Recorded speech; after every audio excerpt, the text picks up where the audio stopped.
Is the unnamed tavern named unnamed tavern? Is unnamed tavern named unnamed tavern, or is it a tavern that's not been named? I'm celebrating two big things. One is, of course, the death of Pat Robertson, who was an unbelievable garbage pail of a person. Cheers. Oh, don't get me started, dude. Seriously. Yeah. It is a shame if your life ends with a death and people say they're satisfied.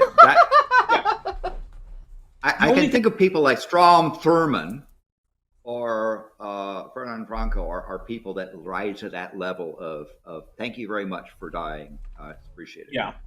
I will say, though, okay, Grim Reaper, if you're out there, if you can hear me, Henry Kissinger is right there, man. Mitch McConnell. Oh my god.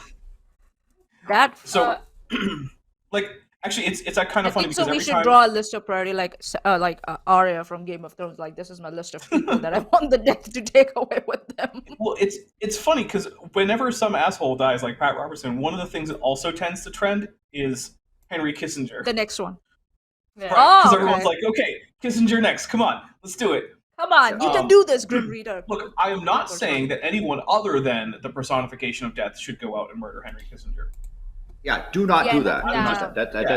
I'm just saying. I don't. Saying, of the people who could, of the people who could die of natural causes next. Just saying, he's one of them. Death, you could make it happen.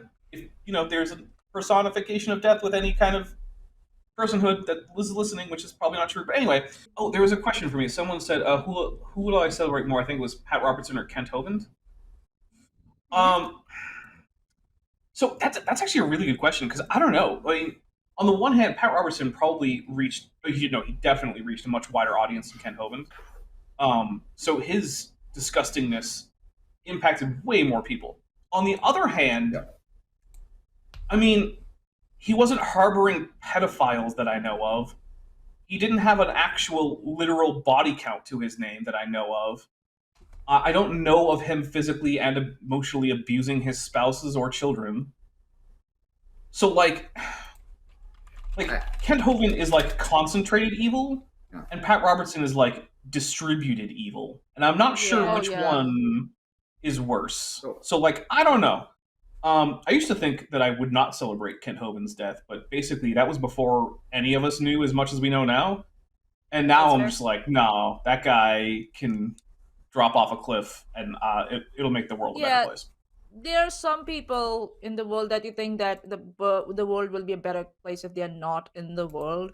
And then you're like, then you feel guilty because you're like, am I thinking about someone getting zeroed off this planet? And then you're like, then you don't want to express it because you're like, but there are some things that you have to express. Like, there's certain people who don't deserve to live on this planet. They don't deserve this planet, nor the people, There's something to be said about, like, the guy is already dead, and so you having feelings about that are valid. And you thinking about that is valid as long as you're not taking actions to harm people. You're in the clear. And as long as you're not trying to do, like, taking actions to incite other people to harm people, you're in the clear. So let me be very clear that I do not, I don't condone people killing other people. Nor do I condone this notion of don't speak ill of the dead, right? I think one of the things that Pat Robinson could do best is to stay dead. I think he's got that covered. There's a good chance of that happening. Remains. But there are certain people whose harm and destruction just continued. And even Pat Robertson from behind the scenes did a lot of terrible things up to his last days. So the fact that he dies means that he himself will not be a catalyst for those sorts of terrible things, which is why I think it's good that he's dead and has remained dead. Just like I'm really pleased that Strom Thurmond continues to be dead. It's one of those things where there's a healthy way and then there's a toxic way, and it's just a matter of, like, navigating that. So real quick, I want to address what Rodent No Last Name said with the Unabomber also died today, which he did. And here's the thing. I don't feel bad about that, right? But I'm not really celebrating it. Here's the reason. To a large extent, that guy already got what he deserved by being put in prison about as soon as reasonably possible and spending the rest of his time there. And I think that's appropriate. Now, I'm not a big fan of the U.S.'s prison system as a whole. I think that for the most part, way too many people are in it. It's way too easy to get into it. Once you're in it, it's way too hard to actually extricate yourself from just a treadmill of going back. However, there are some people who I do think it's appropriate to lock away for good. He's one of them. But since it did happen, at that point, I'm like, all right, I'm done making him a part of like my emotional life. Yeah, he died, that's the healthy thing to do. Whatever. Yeah, he's not having an effect anymore, which is the whole point of putting someone away.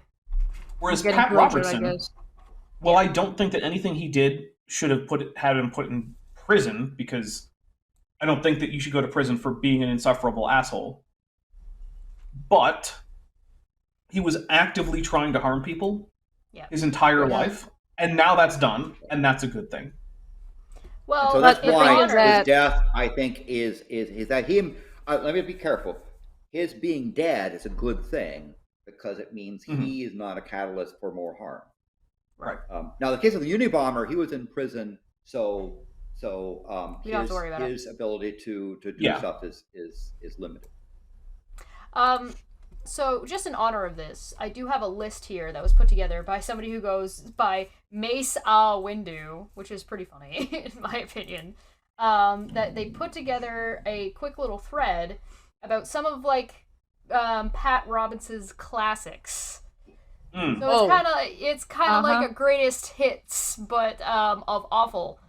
So I figured we could do a quick little go through, because it's not too long. So Let's go, baby.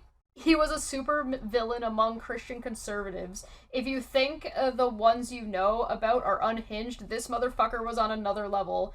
He called Hinduism and Islam demonic and satanic. And here's the which is weird, given that Satan isn't part of Hinduism at all. And if you ask most Muslims what they think about, like, a shaitan, they're not usually big fans. A shaitan, a jinn, a shaitan, Shaitan, They're usually anti. Mm-hmm. Yeah. He talked with Jerry Falwell, of course, shortly after 9/11 and blamed the terrorist attacks on the pagans and abortionists and the feminists and the gays and the lesbians. I had no idea that we had so much power. God damn it, we're starting forest fires, and now this? Oh my fucking lord. What I'm getting from this is that Osama bin Laden apparently was very different than he was actually portrayed, because apparently he was actually a pagan, feminist, gay, lesbian, abortionist, instead of, like a far right-wing Islamist, which is what everyone else seemed to think he was. Weird. Including himself. I wonder if his multiple wives knew what a feminist he was. He implied that Hurricane Katrina, which killed over 1,800 people, was God's punishment for abortion, which we will, of course, go ahead and play, but give me one moment to pull that up. So if you guys have something to say about that. Fun fact. Between the banning of abortion in the United States and its legalization with the Roe v. Wade decision, there actually were no hurricanes that hit the United States. Oh, really? No, actually, as it turns out, that's not true at all. Oh, what? No, you lied to me? Yes. You lie! You lie! How dare you? How dare I turn this not a tavern into a house of lies? Unborn children. We have killed over 40 million unborn babies in America. I was reading yesterday a book that was very interesting about what God has to say in the Old Testament about those who shed innocent blood. And he used the term that those who do this, the land will vomit you out. You look at your book, you look at the book of Leviticus and see what it says there. And this pause this for a will second. Vomit out means you're not... Because if we're going to why look at what the doesn't Bible God says, take its own advice and vomit himself out, given all of the... But if we're going to look at what the Bible says about killing unborn children, right? Interestingly, it is treated as a property crime if someone strikes a pregnant woman and she loses the baby. Now, Yeah. if someone strikes a pregnant woman and she dies, now it's treated as a actual case of murder, and the death penalty is called for. But interestingly, if she just loses a baby, he has to pay a fine, the same as if he goes around and kills your horse or your ox. So while the Bible does say, hey, you can't just go around like, I don't know, punching pregnant women in the stomach or something, which, okay, yeah, you shouldn't do that. That's all, regardless of the Bible, bad thing to do.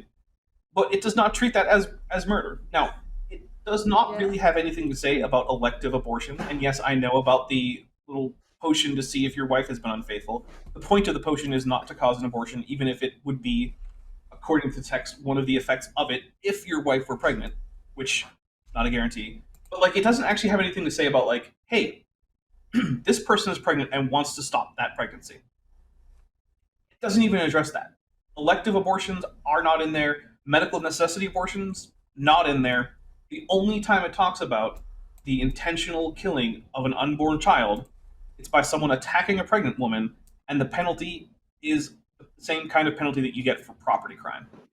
Isn't there another verse where if a husband finds out that his wife is going to give birth to has committed adultery and the child in the womb is a result of that, then he has the right to terminate that child, right? That's the potion so there's one. So there's the idea that if a man suspects his wife of adultery, suspects, right, he can he'll bring her in front of the priest, and the priest will create this option DNA testing and have her drink it, and then if she has been unfaithful, according to this bit of the Bible, how convenient. Basically, so it's a little unclear. It says her thigh will wither. Now, most people interpret that as saying that, basically, her womb will, something bad will happen to her uterus, essentially, which would kill any baby there. And then if she wasn't unfaithful, then she'll just be fine. Now, the thing is that this is supposed to happen regardless of whether or not there's a pregnancy. So if we were to pretend that this would work, it doesn't matter if she's pregnant. It just matters if she's been fooling around. And if yes, then she'll have whatever this bad thing is, which is a little unclear in the text, happen. And if not, she won't. Now, if she's pregnant at the time, and the interpretation that this is about the uterus is true, then yes, that would cause an abortion. But it's also not a prescription about, like, this is how you go abort your wife's unfaithful baby. It's a tacit, like, this is a thing that you are allowed to do if you're unfaithful, but also this is a thing you are allowed to do and a thing that you have. So realistically, you have access to. Yeah, it's much more about marital fidelity than it is about the life of the fetus that may or may not be there. Yeah, because it's inconsequential to the sin part of the scenario. Exactly. All right, I'm going to hit play on this. We got halfway through. I'm actually pretty impressed that we got 30 seconds into this 1 minute and 16-second clip before we had to pause it. Before we had to tell Pat Robertson what the Bible actually says. Oh, imagine that. Not able to defend yourself, but have we found that we are unable somehow to defend ourselves against some of the attacks that are coming against us, either by terrorists or now by natural disaster? Could they be connected in some way? And he goes down the list of the things that God says will cause a nation to lose its possession and to be vomited out. And the amazing Could one of those things be false prophets? Yeah, dude. Also, I love the idea that we're going to defend ourselves against a hurricane. We're going to shoot a hurricane? What are you going to do? Shoot the hurricane! Shoot it with your guns! I'm going to raise the cross and say, away with you! We did have a president who seriously suggested nuking hurricanes as if that would help. So, the thing is, a judge has now got to say, I will support the wholesale slaughter of innocent children in order to get confirmed to the bench. And I'm sure Judge Roberts is not going to say any such thing, but nevertheless, that's the litmus test that's being put on, the very thing that could endanger our nation. And it's very interesting. Read the Bible. Read Leviticus. See what it says. Yeah, we did do it. I want to point out that not that long after Roe v. Wade was overturned at the Supreme Court in the United States, basically, like 2/3 of the continental United States was engulfed in smoke. Yep. Just saying, Maybe that's what it is. Maybe this natural the other way disaster around. is that God is preventing Canada from fighting forest fires because the U.S. isn't doing enough abortions. Oh, we heard that that's actually because of the women's. Yeah, the women. Oh, yeah, women firefighters. Yeah. They're not doing their job properly, apparently, for some reason. Well, it's because if you're a woman, then you're not big and strong, and you can't carry the fire hose, so you can't put out a forest fire. Plus, with all the hydrants that are in the forest. The previous site I was working on, we have like emergency response teams on sites where there's ammonia, right?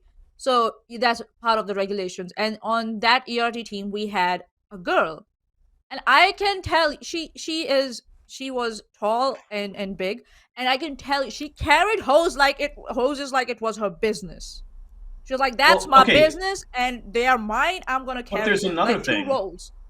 If you're fighting forest fires and you're a woman, you're going to be more likely to be harassed by bears because they can smell the menstruation, as we heard in Abraham. Oh, God, no.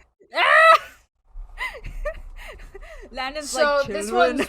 I stream with children. This one's wild, and it's the first time I've heard about it. In 2010, after the Haiti earthquake that killed over 100,000 people, some have put it as high as 300,000 people, he said that Haiti's founders brought the earthquake on themselves because they declared independence from France. How dare those slaves rebel against their slave owners? God. What a take. So they're gonna get a natural disaster in response. Oh yeah, God's like, if you're not the Christians, you're not for anyone. Therefore, be gone. Like that sounds like a jealous ex or something like that.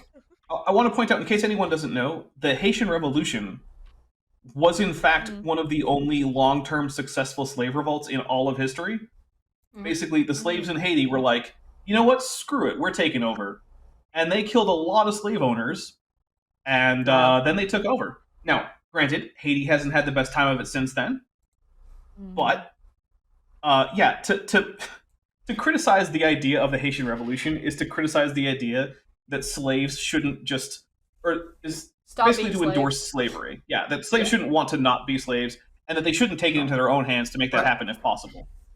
Which is just the Bible. gross. The Bible certainly has very significant texts that those who promote slavery used, and it certainly the Bible endorses sit slavery there and condemn slavery. It's one of the reasons why I find that book to be disgusting. The best you can argue for the Bible is that it would not fully approve of the slavery practiced in the Americas as a result of the Atlantic slave trade, which is true, but it would also endorse something that is not really all that much better. Basically, it would just say that's sort of like saying, as long as if you're abusing somebody, as long as you do it with a smile and you pray over it, you can mitigate that. No, I understand. Basically, the only big change that taking like the slavery codes of the Bible literally would make to American slavery, and by American I just mean the Americas broadly, would basically be that it would be a crime to outright murder your slave. But basically, that's it. That's the only significant change that would occur if you were to take those biblical slavery laws very literally. Okay. Which I'm not going to say that wouldn't be slightly better, but I'm also not going to say that like, oh hey, you made slavery slightly less shitty, as if that's some kind of great accomplishment. Good job, asshole. After the Wisconsin Sikh shooting that killed 7 people, he blamed it on atheists and people who hate God. The shooter was a white supremacist with ties to neo-Nazis. And he said that in the 2017 Las Vegas shooting, which was caused by NFL players taking a knee before games and disrespecting President Donald Trump. Oh my fucking Lord. There's a time, I have to say this, there's a time, you know, I get it, like, you want to respect your elders and shit. No offense. Okay. Sorry. I have to say, but there's a time at which you have to draw the line and say, listen, I think you lost your mind. I think you need to go to you need to relax. You need to retire, man. you know. And when people like this guy start making such statements, you really gotta start thinking, like, is he even sane anymore, right?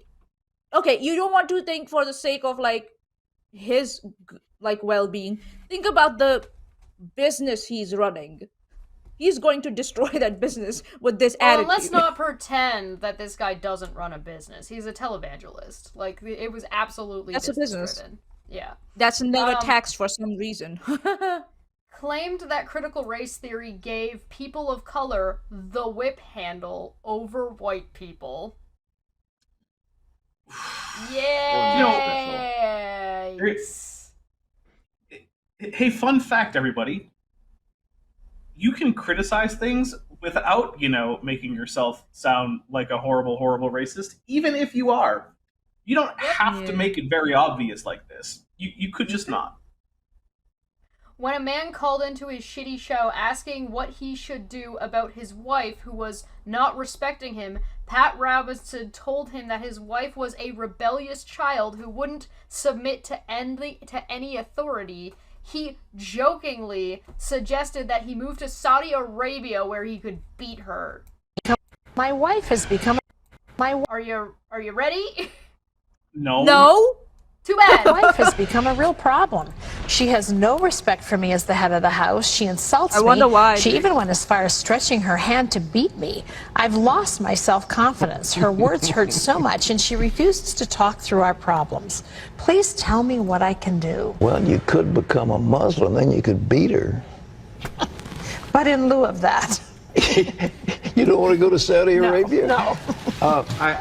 I think this Clearly, guy's got to stand up to clearly, her. what he's doing here is he's attempting to land a joke that didn't land, right? But it also sort of says that his sarcasm. I mean, he is certainly portraying prejudice. Although sadly, there are a number of followers of that religion that subscribe to that sort of behavior. And I think it's one of those things. He's trying to land a joke of a topic I think that shouldn't be joked about. There are ways to joke about things, right? But the problem is that there's one very, very clear way to distinguish when someone is kidding and when somebody isn't, and whether or not something's going to be funny. And it 100%, hey, get out of my face. Get out of here. It 100% has to do with whether or not you're being malicious. This motherfucker is a malicious piece of shit. And so his jokes aren't funny and they don't land was a malicious piece of shit because he is dead now. Pour one out. Yes. Don't even pour one out for him. Just drink it yourself. No, I'll pour one out into my mouth. Yeah, there you go. Was a malicious piece of shit, which is why his joke doesn't land with even his own audience, and he's going to undermine it. A guarantee in the next couple of seconds he's going to undermine the entire point he just made. Before we go into it, by saying that it's okay to beat your wife in Christianity as well. Go ahead, yeah. Before we go for it, like, the thing is that to say it kind of shows what his thinking is, to respond violence with violence, right? If she is like he said, extending her hand to beat him, right? And if she's being physically abusive, then there are ways to tackle with it. First of all, go to the cops, man. If your wife is beating you, that's not okay. Go to the cops. And I was actually expecting this guy to say, like, go to a pastor or someone to have some counseling, not like move to Saudi Arabia. Like, what the fuck is going on in your head? And that's why I'm like, there is a time you have to draw the line and tell a person to retire. Fuck my life. Yeah, fair enough. All right, let's see if my prediction is correct. And he can't let her get away with this stuff. And I don't know.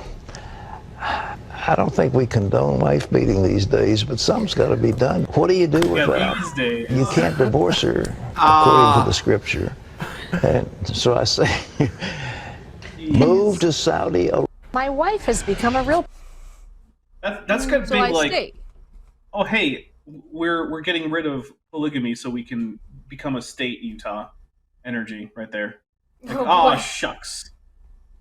Darn it, we can't beat our wives anymore. back in the good old days, we could slap him around something fierce and everyone was Yeah. okay with it.